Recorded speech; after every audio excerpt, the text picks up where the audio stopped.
Saudamos a todos os nossos queridos amigos e irmãos em Cristo Jesus. Seja bem-vindo ao estudo da lição número 2, Plano para um Mundo Melhor. Vamos orar ao nosso Deus. Pai querido que estás nos céus, mais uma vez na tua presença, meus irmãos e eu, nos introduzimos confiando na graça, na misericórdia de Jesus. Derrama sobre nós o Espírito Santo, abrindo a nossa mente para a compreensão da Tua vontade para a nossa vida, das lições que o Senhor quer nos ensinar. Em nome de Jesus pedimos. Amém. Plano para um mundo melhor. É óbvio que Deus tem um plano de um mundo melhor para você. Do paraíso perdido ao paraíso recuperado. Graças a Deus, existe este sonho de Deus para você e para mim. Nós estamos vivendo exatamente no período em que nós podemos chamar de transição. Período de transição entre uma eternidade sem pecado no passado e uma eternidade sem pecado no futuro. Nós estamos vivendo exatamente neste período de transição, chamado de 6.000 anos de pecado. Estamos sendo assistidos por todo o universo, por todas as galáxias, por todos os mundos habitados, criados por Deus, mas que nunca pecaram. Queridos, nós somos feitos espetáculos ao mundo, ao universo, aos anjos e aos homens. E Deus tem uma missão para você. Deus quer manter um relacionamento pessoal com as suas criaturas. Deus escolheu homens como Enoque, como Noé, Abraão, Isaque, Jacó. Vemos através deles o anseio divino de reconstruir este relacionamento e ser próximo das suas criaturas. Mas o relacionamento de Deus com estes homens não foi somente para benefício deles. Deus tem um plano maior. Deus quer restabelecer o seu relacionamento com a família humana. Por isso Deus falou de Abraão: de ti farei uma grande nação, e te abençoarei e te engrandecerei o nome. Sê tu uma bênção, em ti serão benditas todas as famílias da terra. Gênesis capítulo 12, versos 2 e 3. Assim como Abraão foi abençoado, Deus quer também abençoar você, abençoar a mim, para que sejamos, onde formos, o rosto de Deus, a misericórdia de Deus. Sendo abençoados por Deus, somos liberadores de bênçãos. Aleluia! Na parte de domingo, o Deus que ouve. Eu me conforto, eu me alegro, eu fico em paz quando eu penso no meu Deus como Deus que sabe todas as coisas, ouve todos os nossos gemidos e também vê todas as nossas lágrimas e angústias. Nesses 6.000 anos de pecado, 6.000 anos de transição, Deus faz questão de se revelar como um Deus que ouve, um Deus que sabe, um Deus que cuida, um Deus pessoal, um Deus que está perto das suas criaturas. E a distância entre você e Deus é a distância de uma curta oração. Você ora e Deus está justo aí, ao seu lado. Jesus Cristo estende a sua mão para você, justo como fez com Pedro. Quando Pedro, afundando nas águas do mar, ele clamou e disse: Senhor, socorre-me. Jesus estendeu a mão e socorreu Pedro. Por isso, queridos, em Êxodo capítulo 3 e o verso 7, nós lemos assim: certamente vi a aflição do meu povo que está no Egito, e ouvi o seu clamor por causa dos seus exatores. Conheço-lhe o sofrimento. Deus que está perto das suas criaturas, um Deus pessoal. 400 anos de espera é muito tempo, especialmente na condição de escravos como estava Israel. Deus havia prometido que voltaria ao seu povo e os tiraria do Egito. O silêncio de Deus muitas vezes dói. É duro sentir o silêncio de Deus. João Batista sentiu o silêncio de Deus naquela cela, condenado a ser decapitado, mas ele não perdeu a sua fé. Jesus Cristo sentiu o silêncio de Deus na cruz do Calvário, quando em desespero ele clamou: Deus meu, por que me desamparaste? Mas ele não perdeu a sua confiança no Pai Celestial. Queridos, o silêncio de Deus pode também aparecer na sua vida, Mas não desanime, não largue das mãos de Jesus. Continue crendo, confiando, não no que os seus olhos veem, não no que os seus ouvidos ouvem, não naquilo que a sua mão pode tocar. Continue crendo que o Deus invisível é um Deus presente, é um Deus que está perto, é um Deus que ouve, sabe e vê. Depois de 400 anos, Deus se manifestou de uma forma singular para Moisés, lá no deserto, através de uma sarça ardente que estava se queimando, mas não se consumia. Moisés era um líder improvável. Moisés era um príncipe fugitivo. Moisés era pastor de ovelhas. Já tinha perdido os sonhos. Já não tinha mais perspectiva para o futuro. Moisés era como que um homem abandonado e esquecido no deserto. Mas, queridos, Deus não se esqueceu de Moisés. Deus não se esqueceu do seu povo que sofria. Por isso, em Êxodo 3:7, Deus diz: certamente eu vi a aflição do meu povo que está no Egito. Eu ouvi o seu clamor por causa dos seus exatores. Conheço-lhes os sofrimentos. Deus conhece os seus sofrimentos. Deus sabe do seu desemprego. Deus sabe da sua doença. Deus sabe dos problemas familiares. Deus sabe das angústias que você sente por causa do seu filho, da sua filha. Deus conhece todos os nossos dilemas e angústias e Ele está perto para nos socorrer. Abra sua Bíblia em Êxodo capítulo 3. Abra sua Bíblia. Êxodo capítulo 3 e os versos 8 em diante. Êxodo capítulo 3 e os versos 8 em diante.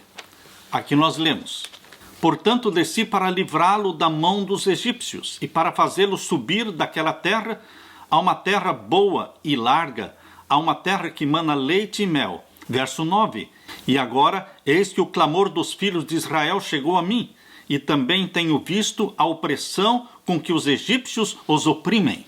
Verso 10: vem agora, pois, e eu te enviarei a Faraó para que tires o meu povo, os filhos de Israel, do Egito. Então Moisés disse a Deus: quem sou eu, que vá a Faraó e tire do Egito os filhos de Israel? Você já se perguntou algumas vezes: quem sou eu? Que posso eu fazer? Eu não tenho nada. Será que você já olhou para si mesmo com olhos de desprezo, de inferioridade, de complexos? Foi assim que Moisés olhou para si mesmo. Mas o verso 12 diz: e Deus disse: certamente eu serei contigo, e isto te será por sinal de que eu te enviei. Quando houveres tirado este povo do Egito, servireis a Deus neste monte. E o verso 13: então disse Moisés a Deus: eis que quando vier aos filhos de Israel e lhes disser: o Deus de vossos pais me enviou a vós, e eles me disserem: qual é o seu nome? Que lhes direi? E disse Deus a Moisés: eu sou o que sou. Disse mais: assim dirás aos filhos de Israel: eu sou, me enviou a vós. Este é o nome de Deus, eu sou. O tetragrama, que ninguém conhece a pronúncia, YHWH, esse tetragrama, nós sabemos o significado deles. Eu sou, é o eterno, aquele ser incriado, existente por si mesmo. Ele foi quem falou com Moisés, foi ele quem enviou Moisés voltar para o Egito e libertar o seu povo. Verso 16: vai e ajunta os anciãos de Israel e dize-lhes: o Senhor, o Deus de vossos pais, o Deus de Abraão, de Isaque e de Jacó, me apareceu dizendo: certamente vos tenho visitado e visto o que vos é feito no Egito. Portanto eu disse: far-vos-ei subir da aflição do Egito à terra do Cananeu, do Eteu, do Amorreu, do Perizeu e do Eveu e do Jebuseu, a uma terra que mana leite e mel. Deus planejou coisas belas para o povo de Israel. Deus está planejando coisas lindas para você, para nós.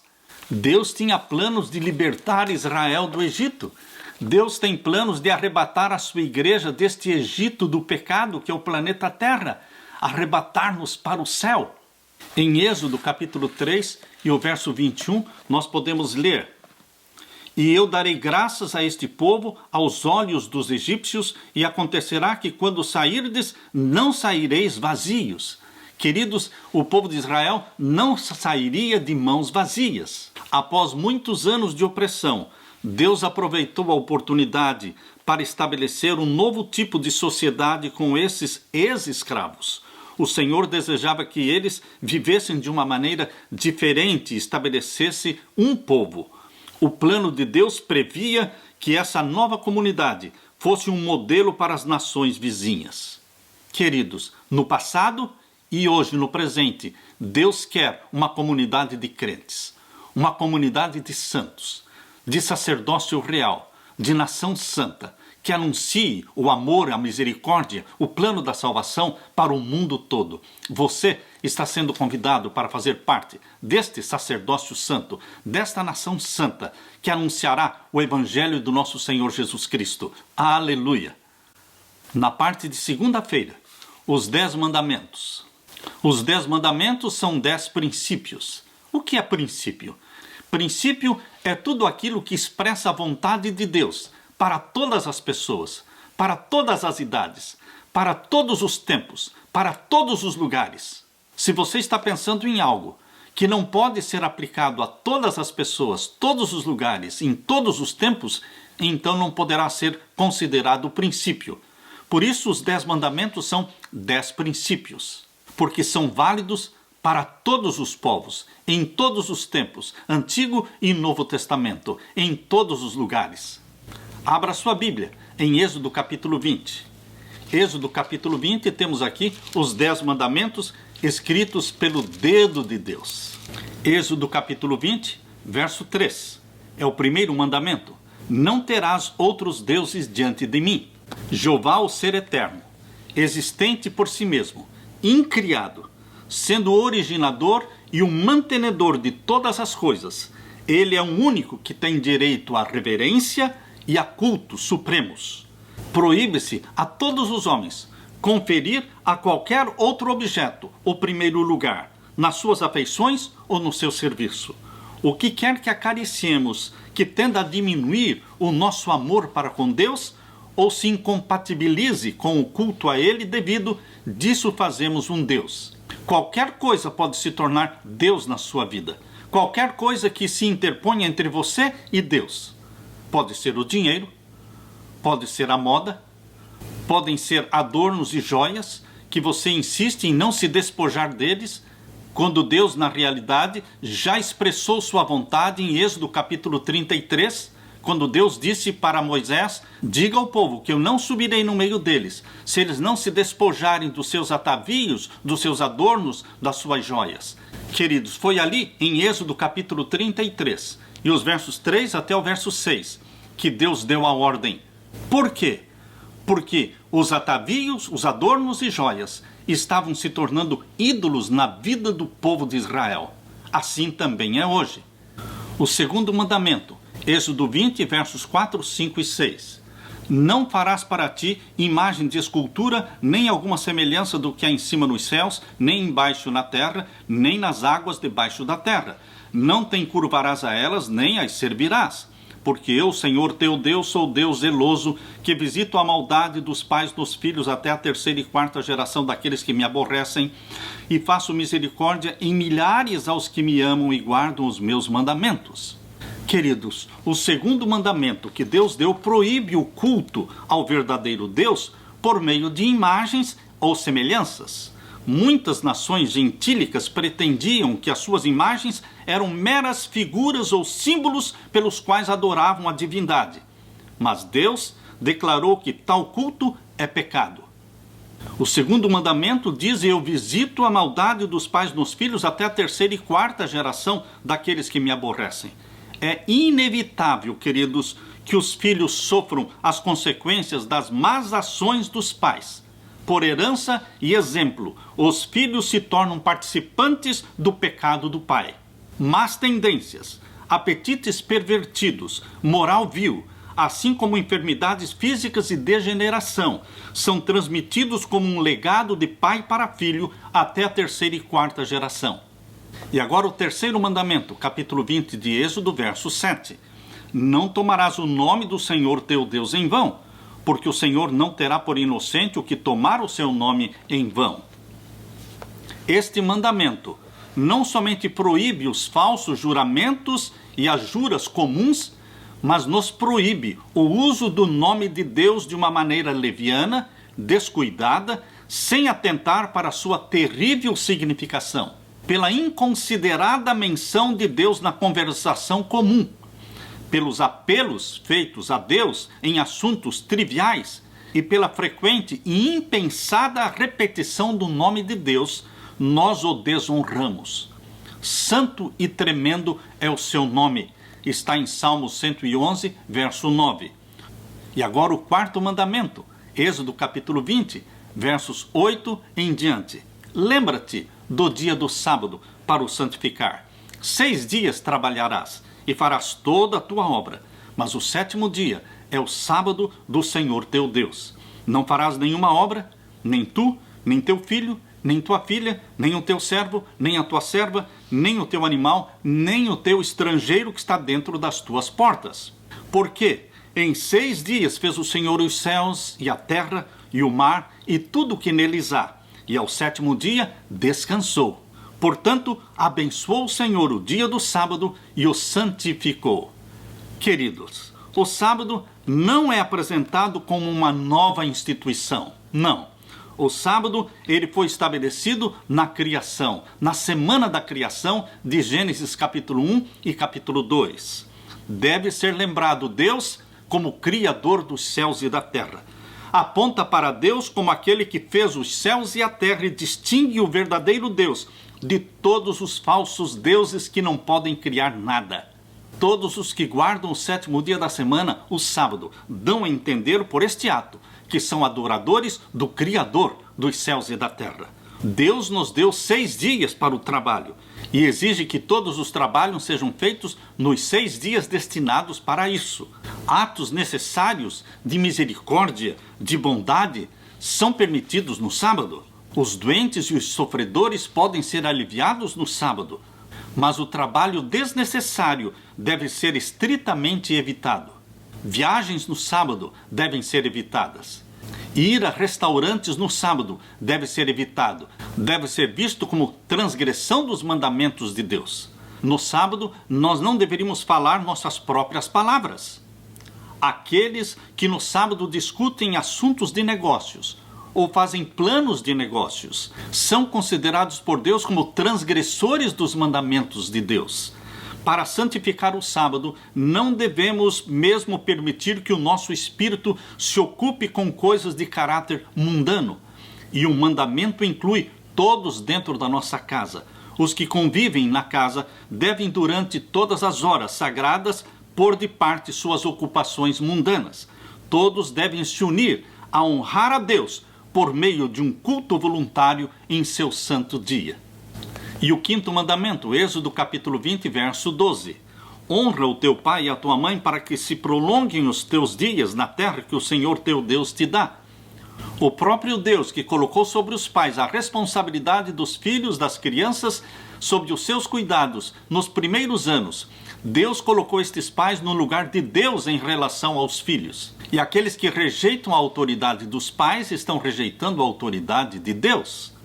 O 5º mandamento exige que os filhos não somente tributem respeito aos pais, submissão e obediência a eles, mas também que lhes proporcionem amor e ternura e aliviem os seus cuidados, zelem do seu nome e os socorram e consolem na velhice. E agora o 6º mandamento, Êxodo 20 e o verso 13. Não matarás.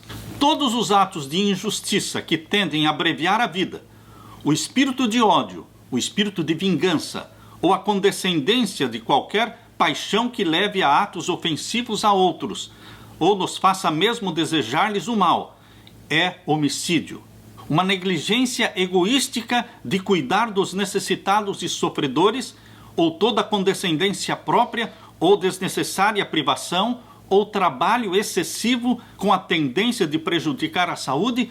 Todas estas coisas são, em maior ou menor grau, violação do 6º mandamento, que diz: não matarás. Você não mata somente com armas. Você mata também com a intemperança, com o álcool, com o fumo, com as drogas. Você se mata também não dormindo à noite, trabalhando em excesso. Você mata também com a sua própria língua. Você mata também com o ódio. com palavras de suspeitas, com calúnias. Queridos, nós não podemos ficar presos à letra da lei, porque o espírito da lei é muito maior, é muito mais abarcante. O espírito da lei envolve os nossos sentimentos. E o 7º mandamento, em Êxodo 20, verso 14, não adulterarás. O adultério não envolve somente o ato físico, mas os pensamentos. Por isso Jesus disse, se olhares para uma mulher cobiçando-a, já adulteraste. O adultério também é praticado através da fornicação, através do sexo virtual, através da pornografia na internet ou nas revistas. O pecado do adultério também é praticado na masturbação, no sexo virtual. Este mandamento proíbe não somente atos de impureza, mas pensamentos e desejos sensuais, ou qualquer prática com a tendência de os excitar. E o 8º mandamento diz, não furtarás. Tanto pecados públicos como particulares são incluídos nesta proibição. O 8º mandamento condena o furto de homens e tráfico de escravos. Proíbe a guerra de conquista. Condena o furto e o roubo. Condena também a desonestidade nos dízimos e ofertas. Condena também a desonestidade nos impostos que devem ser pagos ao governo. O 8º mandamento também veda o engano no comércio e requer o pagamento dos débitos e dos salários justos. Aquilo que você deve no cartão de crédito, se você não pagar, você está transgredindo o 8º mandamento. O 8º mandamento declara que toda tentativa de obter-se vantagem pela ignorância das pessoas. Quando você, se valendo da ignorância da pessoa, você arranca dela algum objeto de valor, aos olhos de Deus você está furtando. Quando nos prevalecemos da ignorância, da fraqueza ou da infelicidade de outrem. Pessoas que estão passando por necessidades urgentes e você arranca delas aquilo que de precioso elas possuem, porque elas precisam se desfazer daquele objeto e você não paga quase nada. Você se vale da ignorância e da infelicidade de outra pessoa. Lá no céu, isto é registrado como fraude nos livros do céu. E o 9º mandamento, não dirás falso testemunho contra o teu próximo. A intenção de enganar é o que constitui a falsidade. Às vezes você não chegou a enganar, mas você teve a intenção de enganar. Isto é transgressão do 9º mandamento. Não dirás falso testemunho contra o teu próximo, por um relance de olhos, por um movimento da mão, uma expressão do rosto. Pode-se dizer falsidade tão eficazmente como por palavras. Todo exagero intencional. Cuidado com os exageros intencionais. Toda sugestão ou insinuação calculada a transmitir uma impressão errônea ou desproporcionada.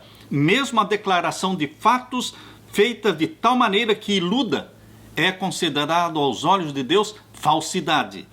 Este preceito proíbe todo o esforço no sentido de prejudicar a reputação do nosso próximo, pela difamação ou suspeitas ruins, ou pela calúnia ou pelas intrigas, mesmo a supressão intencional da verdade. Você conhece a verdade, mas você a suprime, você não fala a verdade, se mantém em silêncio, pela supressão intencional da verdade, através do qual pode resultar a condenação de uma pessoa. Isto é violação do 9º mandamento. E agora em Êxodo capítulo 20 e o verso 17, o 10º mandamento: não cobiçarás a casa do teu próximo, não cobiçarás a mulher do teu próximo, nem o seu servo, nem a sua serva, nem o seu boi, nem o seu jumento, nem coisa alguma do teu próximo. O 10º mandamento fere a própria raiz de todos os pecados, proibindo sim o desejo egoístico do qual nasce o ato pecaminoso. Queridos, todos estes comentários dos 10 mandamentos você pode encontrar neste livro Patriarcas e Profetas, no capítulo 27, das páginas 311 em diante. Na parte de terça-feira, escravos, viúvas, órfãos e estrangeiros.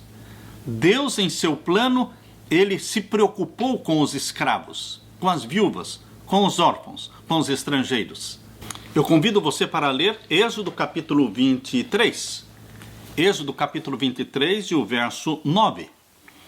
Também não oprimirás o estrangeiro, pois vós conheceis o coração do estrangeiro, pois fostes estrangeiros na terra do Egito. Como escravos recém-libertos, os israelitas sabiam o que era ser oprimido, explorado e marginalizado, e não deveriam fazer o mesmo com as outras pessoas. Não oprimir, não explorar, não afligir o estrangeiro, o necessitado, o carente. O Deus de Israel é um Deus que ouve os clamores, vê as lágrimas. Neste livro Patriarcas e Profetas, a partir da página 318, nós lemos aqui: os direitos das viúvas e órfãos eram especialmente resguardados e ordenava-se uma escrupulosa atenção à sua desajudada condição. Se de alguma maneira os afligirdes, declarou o Senhor, e eles clamarem a mim, eu certamente ouvirei o seu clamor, e a minha ira se acenderá, e vos matará a espada, e vossas mulheres ficarão viúvas, e vossos filhos órfãos. Êxodo 22, versos 23 e 24. Os estrangeiros que se uniam a Israel deviam ser protegidos de mal ou opressão. Era proibido tomar usura, ou seja, cobrar juro do pobre. As vestes ou o cobertor de um homem pobre, tomados em penhor, deviam ser devolvidos a ele à tarde. Queridos, esse tratamento de misericórdia, de bondade para com os estrangeiros, para com os necessitados, lá no mundo antigo, não era um tratamento comum. O que Deus ensinou à nação de Israel era uma atitude, um comportamento totalmente diferente das nações pagãs. E assim deve ser hoje. Nossa atitude para com os necessitados e carentes, os vulneráveis, deve ser também de maneira bondosa e misericordiosa. Por isso Jesus diz em Mateus, o capítulo 9 e o verso 13: Ide, porém, e aprendei o que significa misericórdia quero e não sacrifício. Aprendamos o que Deus está falando. Misericórdia quero e não sacrifício. Sejamos misericordiosos. Na parte de quarta-feira, segundo dízimo. Não existe na palavra de Deus a expressão segundo dízimo.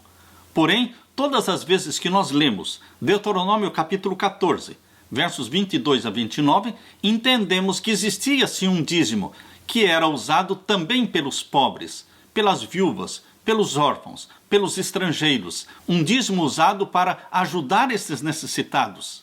Em outras palavras, era um fundo reservado para a caridade. Portanto, vamos ler Deuteronômio capítulo 14. Abra sua Bíblia. Deuteronômio capítulo 14 e os versos 22 a 29. Deuteronômio capítulo 14 e os versos 22 a 29. Aqui nós lemos: Certamente darás os dízimos de toda a novidade da tua semente, que cada ano se recolher do campo. E perante o Senhor teu Deus, no lugar que escolher para ali fazer habitar o seu nome, ou seja, no lugar onde estivesse o santuário, comereis os dízimos do teu grão, do teu mosto e do teu azeite, e os primogênitos das tuas vacas e das tuas ovelhas, para que aprendas a temer ao Senhor teu Deus todos os dias. E quando o caminho te for tão comprido que os não possas levar, por estar longe de ti, o lugar que escolher o Senhor teu Deus para ali pôr o seu nome, quando o Senhor teu Deus te tiver abençoado, então vende-os e ata o dinheiro na tua mão e vai ao lugar que escolher o Senhor teu Deus. E aquele dinheiro darás por tudo que deseja a tua alma, por vacas e por ovelhas e por vinho e por bebida forte e por tudo que te pedir a tua alma, come-o ali perante o Senhor teu Deus e alegra-te, tu e a tua casa. Lembre-se que naquele tempo, Antigo Testamento, eles ainda bebiam bebida forte, ou seja, vinho alcoolizado. Queridos, não devemos usar esse texto para desviar a nossa conduta como se fosse uma permissão para que hoje você bebesse bebidas alcoólicas. O plano de Deus para você que vive nesta última geração é um plano chamado de reforma da saúde. Nós vemos claramente na palavra de Deus a revelação progressiva da verdade. E Deus exige que vivamos de acordo com a revelação progressiva que Ele tem nos feito. E o verso 27... Porém não desampararás ao levita que está dentro das tuas portas, pois não tem parte nem herança contigo. Ao fim de 3 anos tirarás todos os dízimos da tua novidade no mesmo ano e os recolherás nas tuas portas. Então virá o levita, pois nem parte nem herança tem contigo, e o estrangeiro, e o órfão, e a viúva, e os que estão dentro das tuas portas, e comerão e fartar-se-ão, para que o Senhor teu Deus te abençoe em toda a obra das tuas mãos que fizeres. Queridos, neste livro Patriarcas e Profetas, no capítulo 51, na página 565 em diante, Deus, através da sua serva, Ellen White, fala sobre o segundo dízimo. A fim de promover a reunião do povo para serviço religioso, bem como para se fazerem provisões aos pobres, exigia-se um segundo dízimo de todo o lucro. Com relação ao primeiro dízimo, Deus declarou: aos filhos de Levi tenho dado todos os dízimos em Israel. Números, capítulo 18, e o verso 21. Mas em relação ao segundo dízimo, ele ordenou: perante o Senhor teu Deus, no lugar que escolher para ali fazer habitar o seu nome, comereis os dízimos do teu grão, do teu mosto, do teu azeite, os primogênitos das tuas vacas e das tuas ovelhas, para que aprendas a temer ao Senhor teu Deus todos os dias. Deuteronômio capítulo 14, versos 23 e 29. Este dízimo, ou o seu equivalente em dinheiro, deviam por 2 anos trazer ao lugar em que estava estabelecido o santuário. Depois de apresentarem uma oferta de agradecimento a Deus e uma especificada porção ao sacerdote, os ofertantes deviam fazer uso do que restava para uma festa religiosa, da qual deviam participar os levitas, os estrangeiros, os órfãos e as viúvas. Em cada terceiro ano, ou seja, de 3 em 3 anos, este segundo dízimo devia ser usado em casa, não precisava levar ao santuário, hospedando os levitas e os pobres, conforme Moisés dissera. Está em Deuteronômio 26, verso 12. Para que comam dentro das tuas portas e se fartem. Este dízimo proveria um fundo para fins de caridade e hospitalidade. Muitos cristãos reconhecem e seguem as instruções da Bíblia com relação à devolução do dízimo, com base em Malaquias, capítulo 3, verso 10. Mas, queridos, além do dízimo, Deus requer um segundo dízimo, ou seja, ofertas voluntárias que podem ser superiores aos 10%.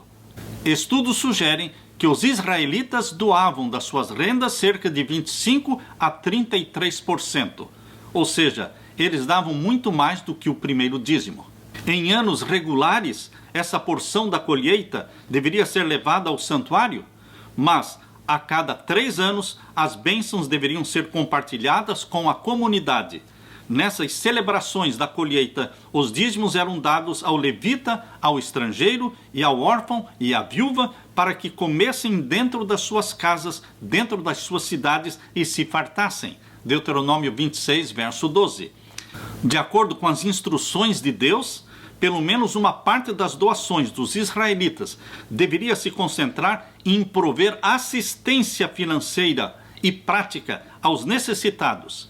Isso estava fundamentado na lembrança do povo e no reconhecimento de como Deus havia sido misericordioso e justo para com eles. Minha pergunta é: será que você e eu temos nós um fundo de reserva de caridade para ajudar os necessitados? Será que nós devolvemos com alegria os 10%, santo dízimo ao Senhor? E será que nós temos outro segundo dízimo, ou seja, ofertas voluntárias reservadas para ajudar as viúvas, os pobres, os necessitados que cruzam os nossos caminhos? Lembre-se daquilo que Jesus falou em Mateus capítulo 25, quando fizestes a um destes pequeninos irmãos, a mim o fizestes. E é exatamente para estes que ajudam os pequeninos irmãos de Jesus Cristo, que um dia Jesus dirá: vinde, benditos do meu Pai, possuir por herança o reino que vos está preparado desde a fundação do mundo. Na parte de quinta-feira, o ano jubileu, ainda neste livro, Patriarcas e Profetas, no capítulo 51, nós lemos a partir da página 566. Queridos, no plano de Deus, existia provisão para os pobres. O 7º ano era um ano de libertação de dívidas. Toda dívida que não tivesse sido paga durante os 6 anos, no 7º ano seria perdoada. Todos aqueles que por infelicidade, por situações econômicas adversas, tiveram que se vender como escravos, Eles eram libertados no 7º ano. Era o ano da libertação, a cada 7 anos. A lei de Deus dava aos pobres direito a certa parte do produto do solo. Estando com fome, um homem tinha o direito à liberdade de ir ao campo do seu vizinho, ou ao pomar ou à sua vinha, e comer do grão ou do fruto para matar a fome. Foi de acordo com esta permissão que os discípulos de Jesus, ao passarem num dia de sábado por um campo de trigo, arrancaram espigas e comeram os grãos. Cada 7º ano eram tomadas providências especiais a favor dos pobres. Que Deus misericordioso! A produção da terra neste 7º ano devia ser franqueada ao estrangeiro, ao órfão e à viúva e mesmo aos animais do campo, conforme está em Êxodo capítulo 23, versos 10 e verso 11. No ano sabático, que era o 7º ano, os escravos hebreus deviam ser postos em liberdade e não deviam ser despedidos de mãos vazias. Isto é interessante. No 7º ano, aqueles que estavam como escravos deveriam ser libertados e não de mãos vazias.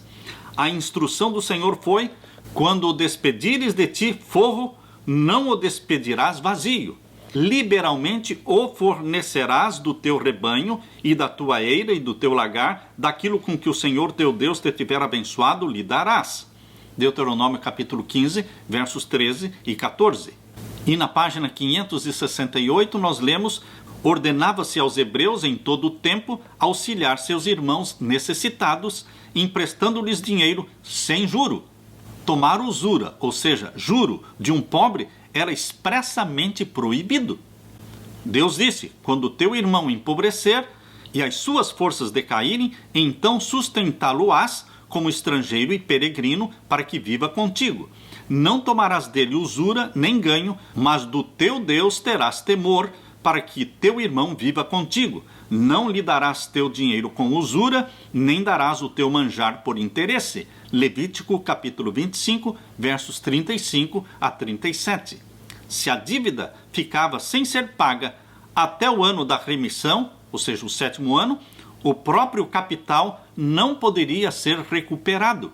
E, queridos, intencionalmente, Deus permite que haja entre o seu povo pessoas mais favorecidas e outras menos favorecidas, necessitadas. Por quê?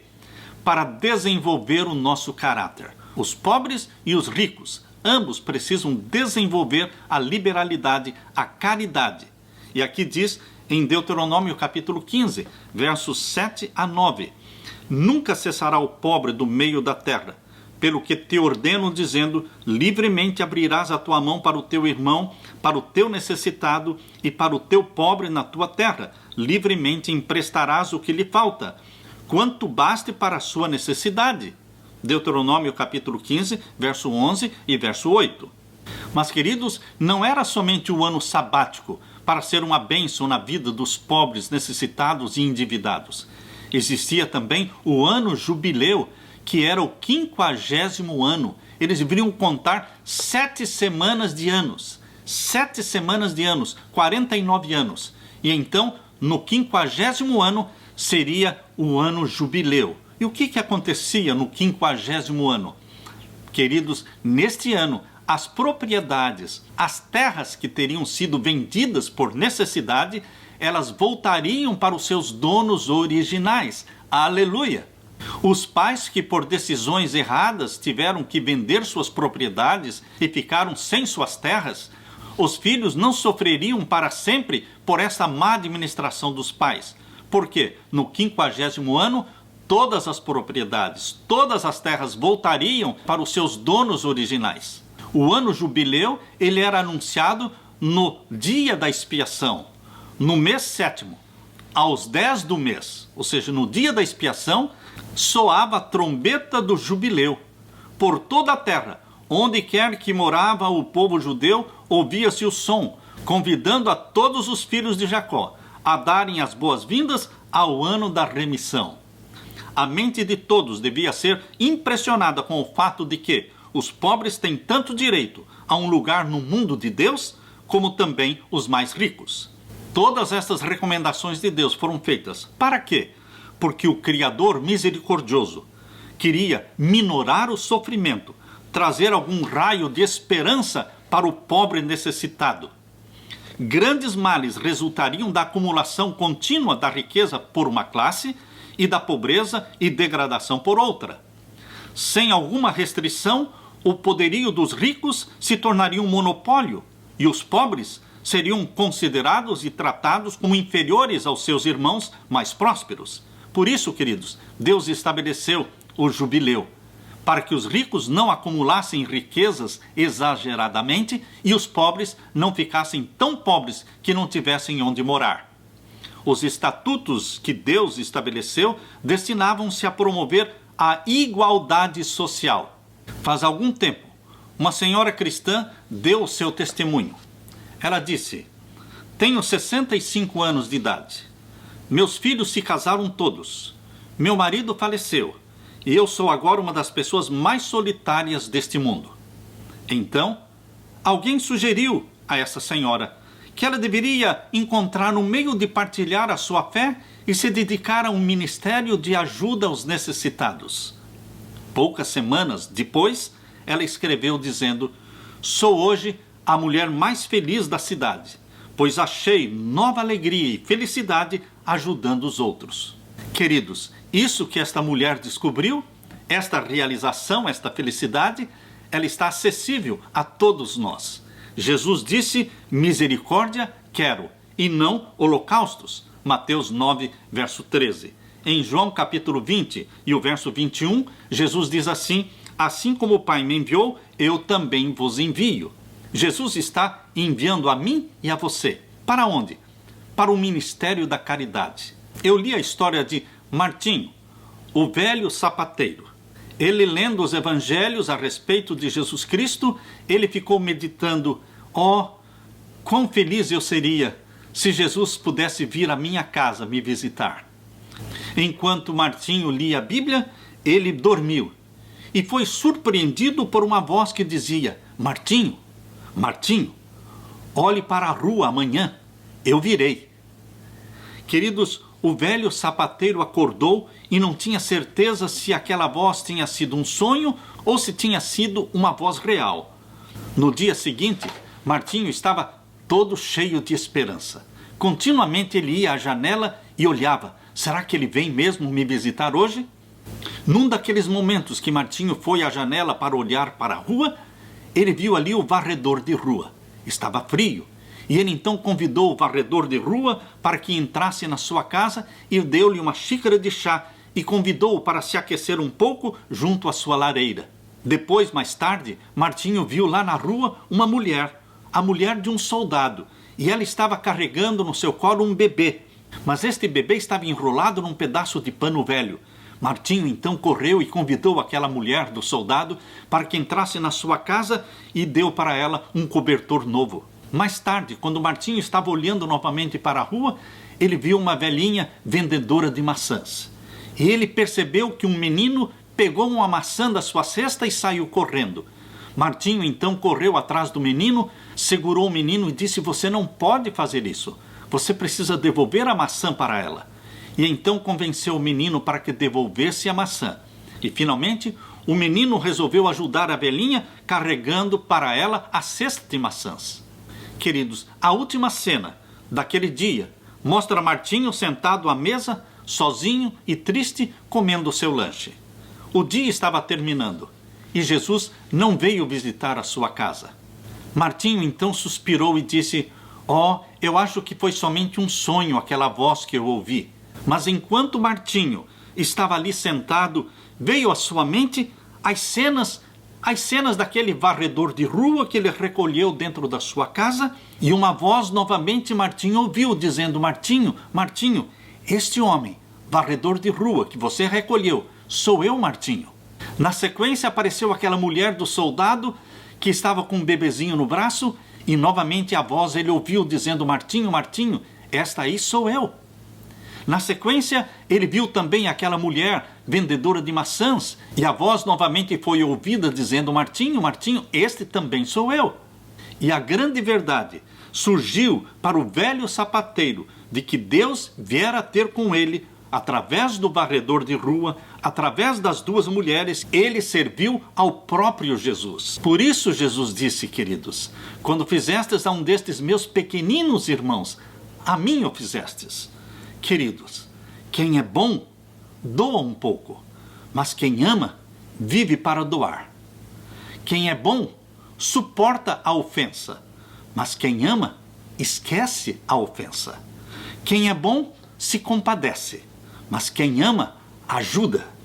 Quem é bom, sorri, mas quem ama, faz outros sorrirem.